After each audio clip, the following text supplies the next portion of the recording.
बिस्मिल्लाहिर्रहमानिर्रहीम। आज का जो हमारा लेक्चर है that is about paediatric immunology. ठीक है जी। तो इसके अंदर हम मेनली जो है वो जो WBC डिसऑर्डर्स हैं उनको हम पढ़ेंगे। आपको पता है कि अगर आप लोगों की बॉडी के अंदर कोई भी इन्फेक्शन होता है तो उसके साथ फाइट करने के लिए आपके WBCs होते हैं। ठीक है जी। तो जो WBCs होते हैं उनके अंदर आपके पास टी लिम्फोसाइट्स आ जाते हैं, उसके अंदर आप लोगों के पास जो है वो बी लिम्फोसाइट्स आ जाते होते हैं। उसके बाद हमारे पास ये वाले जो बी लिम्फोसाइट्स होते हैं ये आगे कन्वर्ट हो जाते होते हैं प्लाज्मा सेल्स के अंदर, और वो वाले जो प्लाज्मा सेल्स हैं वो आगे बना रहे होते हैं एंटीबॉडीज को। और ये वाली जो एंटीबॉडीज हैं वो आप लोगों को हेल्प कर रही होती हैं। किस चीज के अंदर हेल्प कर रही होती हैं? फॉर एग्जांपल ये बैक्टीरिया है ना, ठीक है जी, तो ये एंटीबॉडीज इसको ऑप्सोनाइज कर देती हैं, इस तरह करके इसके ऊपर लग जाती होती हैं। जब इस तरह करके इसके ऊपर लग जाती होती हैं तो ये वाला जो बैक्टीरिया है इसको खा लेता होता है। कौन खा लेता होता है? आप लोगों की स्प्लीन के अंदर जाएगा ये इसको हम अब क्या कह देंगे? इसको हम ऑप्सोनाइज्ड बैक्टीरिया कह देंगे। ठीक है जी। तो ये जब जाएगा ना आप लोगों की स्प्लीन के अंदर या आप लोगों की लिम्फ नोड के अंदर, तो उधर जाके इसको फेगोसाइटोज कर लिया जाता है, खा लिया जाता है। तो आप लोगों के जो खाने वाले WBCs होते हैं ना, उसके अंदर एक तो मैक्रोफेजिस आ जाते होते हैं और दूसरे आप लोगों के जो है वो न्यूट्रोफिल्स आ जाते हैं। ठीक है जी। तो मेनली ये खा रहे होते हैं, बाकी आपके डेंड्रिटिक सेल्स भी होते हैं, लेकिन मेन चले मैं आप लोगों को इधर ये लिख देता हूँ कि इसमें मैक्रोफेजिस होते हैं। मैक्रोफेजिस का आपको पता है कि दूसरा नाम जो है वो मोनोसाइट्स भी होता है। मतलब जब वो ब्लड के अंदर होंगे तो इनको हम मोनोसाइट्स कहते हैं, जब वो ब्लड से निकल के टिश्यू के अंदर चले जाएं तो इनको हम मैक्रोफेजिस कह रहे होते हैं। तो इस तरह करके काइंड ऑफ आपका इम्यून सिस्टम जो है वो वर्क कर रहा होता है। अब हमने कहा था कि ये वाले जो बी सेल्स हैं वो कन्वर्ट होते हैं प्लाज्मा सेल्स के अंदर। तो अब इस कन्वर्जन के लिए लाजमी पता क्या होता है? लाजमी आपका टी सेल्स का होना भी जो है वो लाजमी होता है। मींस के जब भी कोई इन्फेक्शन वगैरह आता है ना, ठीक है जी, तो उसके अंदर अगर हम बी और टी सेल्स के अंदर बात करें तो सबसे पहले आप लोगों के जो टी सेल्स है ना वो उस इन्फेक्शन के साथ लड़ते होते हैं। ठीक है। तो देन ये वाले जो टी सेल्स हैं वो क्या करते हैं? वो एक्टिवेट करते हैं इन बी सेल्स को, और आप लोगों के बी सेल्स आगे जो है वो एंटीबॉडीज को प्रोड्यूस कर रहे हैं, और वो वाली जो एंटीबॉडीज है वो आपकी बॉडी के अंदर जो भी पैथोजन वगैरह आया हुआ है उसको बॉडी से रिमूव करने के अंदर हेल्प कर रही होती है। तो इस तरह काइंड ऑफ आप लोगों का जो इम्यून सिस्टम है वो वर्क कर रहा होता है। देन आप लोगों का जो इम्यून सिस्टम है ये वर्क कर रहा है, तो आपको पता है आपकी आर्मी वर्क कर रही है तो वो आपस में बातें भी करती है, तो आप लोगों के इम्यून सेल्स भी आपस में बातें करते हैं। तो वो पता है कैसे बातें करते होते हैं? बेसिकली इनके पास स्पेसिफिक टाइप ऑफ प्रोटीन्स होती हैं जिनको हम साइटोकाइंस कहते होते हैं। तो ये बेसिकली जो साइटोकाइंस होते हैं, ये वाली जो प्रोटीन्स होती हैं, इनके थ्रू आपस में बातें कर रहे होते हैं। तो इनको हम inflammatory kind of inflammatory proteins कह देते हैं कि ये वाला जो आप लोगों का इन्फ्लेमेशन का प्रोसेस चल रहा होता है जिसमें WBC जो है वो लड़ रहे होते हैं इन्फेक्शन के साथ, तो उसको हमने इन्फ्लेमेटरी रिएक्शन कह दिया। तो उसके अंदर आपका इन्फ्लेमेटरी रिएक्शन चल रहा है, तो जाहिर सी बात है आर्मी वाले लोग आपस में बातें करें, हमारे जो WBC है वो आपस में बातें करेंगे। तो वो कैसे करते होते हैं? बेसिकली आप लोगों के पास साइटोकाइंस होते हैं जिनके थ्रू आपके ये जो आर्मी सेल्स हैं वो आपस में बातें कर रहे होते हैं। देन आप लोगों का ये वाला जो इम्यून सिस्टम होता है इसके पास कुछ और स्पेसिफिक टाइप ऑफ प्रोटीन्स होती हैं जिनको हम कहते होते हैं कंप्लीमेंट प्रोटीन्स। तो आप लोगों की ये वाली जो कंप्लीमेंट प्रोटीन्स होती है ना, ये भी हेल्प कर रही होती है पैथोजन को बॉडी से रिमूव करने में। अब ये वाली जो कंप्लीमेंट प्रोटीन्स हैं ये तीन तरह के काम कर रही होती हैं। एक तो यही कि ये वाला जो प्रोसेस था ना ऑप्सोनाइजेशन का, जिस तरह हम ब्रेड खाते हैं तो उसके ऊपर पहले जैम लगा के खाते हैं, तो ये बेसिकली ये जो इसके ऊपर एंटीबॉडीज लग रही हैं या फिर इसके ऊपर कंप्लीमेंट्री प्रोटीन्स आके लग रही हो, ठीक है, तो ये बेसिकली बैक्टीरिया के ऊपर जैम लगाया जा रहा था कि ये वाले जो फैगोसाइट्स है ना इनका मतलब मुंह के अंदर जरा अच्छी कोई चीज जाए। ठीक है। तो बिल्कुल यही काम हो रहा था। इट मींस कि ये वाली जो जिस तरह हमारे पास एंटीबॉडीज होती हैं जिनको हम इम्यूनोग्लोब्युलिन्स कहते होते हैं, उसी तरह आप लोगों के पास कंप्लीमेंट्री प्रोटीन्स भी होती हैं जो कि एक तो क्या है कि ऑप्सोनाइजेशन के अंदर हेल्प कर रही होती हैं, और दूसरी बात ये कि आप लोगों की ये वाली जो कंप्लीमेंट्री प्रोटीन्स हैं ये यही आप लोगों का जो इन्फ्लेमेशन का प्रोसेस है ना, लाइक जिस तरह आप लोगों के साइटोकाइंस रोल प्ले कर रहे हैं मैसेज वगैरह में इन्फ्लेमेशन में, तो उसी तरह ये वाली जो कंप्लीमेंट्री प्रोटीन्स हैं ये भी वो जो इन्फ्लेमेटरी प्रोसेस होता है उसके अंदर रोल प्ले कर रही होती हैं।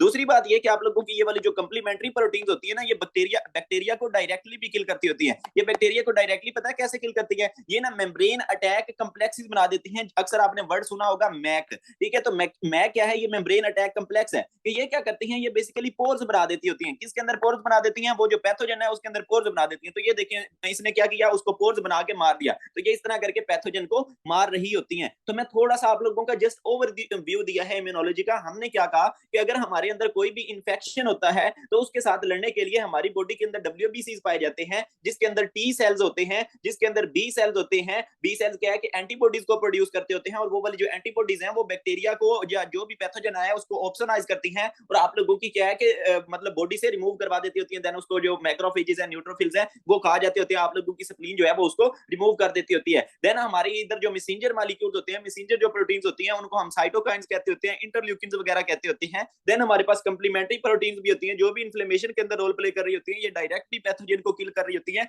By making MAC membrane attack complexes, और ये भी ऑप्सोनाइजेशन के अंदर रोल जो है वो प्ले कर रही होती हैं। तो आज हमने बेसिकली बच्चों के अंदर जो इम्यूनो डेफिशिएंसी डिसऑर्डर्स हो रहे हैं, ठीक है, मींस के इसके अंदर क्या होगा कि आप लोगों का ये वाला जो इम्यून सिस्टम है वो सही से काम नहीं कर रहा होगा। अब आपका सिंपल कंसेप्ट बन चुका है कि इम्यून सिस्टम मुझे क्या कर रहा था, इन्फेक्शन से बचा रहा था। अब अगर इम्यून सिस्टम सही से काम नहीं करेगा तो इट मींस कि वो वाला जो बंदा है उसको, वो वाला जो बच्चा है उसको बार बार इन्फेक्शन होंगे। इट मींस हमारा सिंपल कंसेप्ट बन चुका है कि आज हमने जो भी इम्यूनो डेफिशिएंसी डिसऑर्डर्स पढ़ने हैं, इनके अंदर एक चीज कॉमन होगी कि वो वाला जो बच्चा होगा उसको बार बार जो है वो इन्फेक्शन हो रहे होंगे, और उसको जो इन्फेक्शन है वो मेनली अपॉर्चुनिस्टिक ऑर्गेनिजम्स की वजह से हो रहे होंगे। अब अपॉर्चुनिस्टिक ऑर्गेनिज्म हम किन ऑर्गेनिजम्स को कहेंगे, वो वाले बैक्टीरियाज, वो वाले पैथोजेंस जो कि नॉर्मली जो है वो आप लोगों की बॉडी के इन्फेक्शन नहीं करवाते होते, लेकिन अगर क्या है कि अगर उनको अपॉर्चुनिटी मिलती है, अगर बंदे का इम्यून सिस्टम जो है वो वीक हो जाता होता है, तो देन ये इन्फेक्शन करवा देते होते हैं। तो इनको हम अपॉर्चुनिस्टिक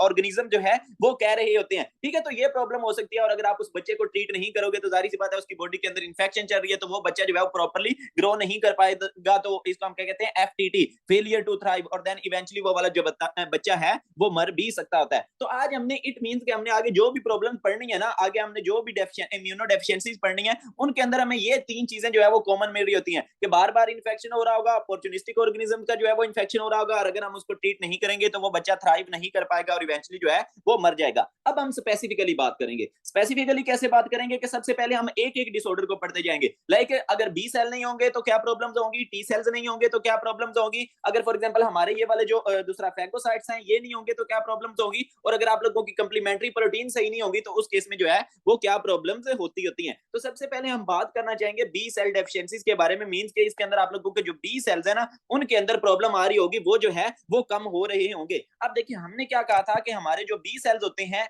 वो क्या बनाते होते हैं, वो एंटीबॉडीज बनाते होते हैं जो कि हमारी बॉडी से जो इन्फेक्शन होता है उसको रिमूव करने के अंदर हेल्प कर रही होती हैं। अब देखिए हम जब पैदा होते हैं ना तो हमारी माँ जो है वो हमें एक गिफ्ट देती है, वो एंटीबॉडीज का गिफ्ट देती है कि बेटा तुम इस जालिम दुनिया के अंदर जा रहे हो। तो क्या हुआ कि उसने पहले से ही एंटीबॉडीज दे दी ताकि वो वाला जो बच्चा है उसका भी इम्यून सिस्टम इतना ज्यादा मैच्योर नहीं है, तो माँ ने पहले ही उसको एंटीबॉडीज का गिफ्ट दे दिया। तो वो कौन सी एंटीबॉडी बच्चे के अंदर आ रही होती है, दैट इज IgG, ठीक है जी, IgG। इसको आप ऐसे याद रख लें कि ये क्या मिल रहा है, जी से आप लोग याद रख लें कि गिफ्ट मिल रहा है। तो ये आप लोगों की वो वाली जो ये आपकी वो एंटीबॉडी है जो कि आपको जब आप पैदा हुए थे तो आपको अपनी माँ से जो है वो मिलती है, ताकि बच्चा मेरा जो है वो दुनिया में जा रहा है तो उसको दुनिया के अंदर इन्फेक्शन का सामना करना पड़ेगा, तो पहले ही उसको हमने हथियार दे दिया कि भाई वो फाइट के वो जो बैक्टीरिया है, ये जो भी इन्फेक्शन हो गए उनके साथ लड़ पाए। अब देखिए ये वाली जो एंटीबॉडीज है, अब जाहिर सी बात है सारी उम्र तो उस बच्चे के अंदर नहीं रहेंगी, तो ये तकरीबन जस्ट जो है वो 6 से 9 मंथ रहती होती हैं। 6 से 9 मंथ के बाद ये माँ की तरफ से जो एंटीबॉडीज दी जाती है ना वो खत्म हो जाती हैं। इट मींस कि अब क्या करना पड़ेगा, अब वो वाला जो बच्चा है उसको अपनी एंटीबॉडीज बनानी पड़ेंगी अगर वो इन्फेक्शन से बचना चाहता है। ठीक हो गया जी। तो अब क्या होता है, इट मींस के तकरीबन 6 मंथ की एज में जाके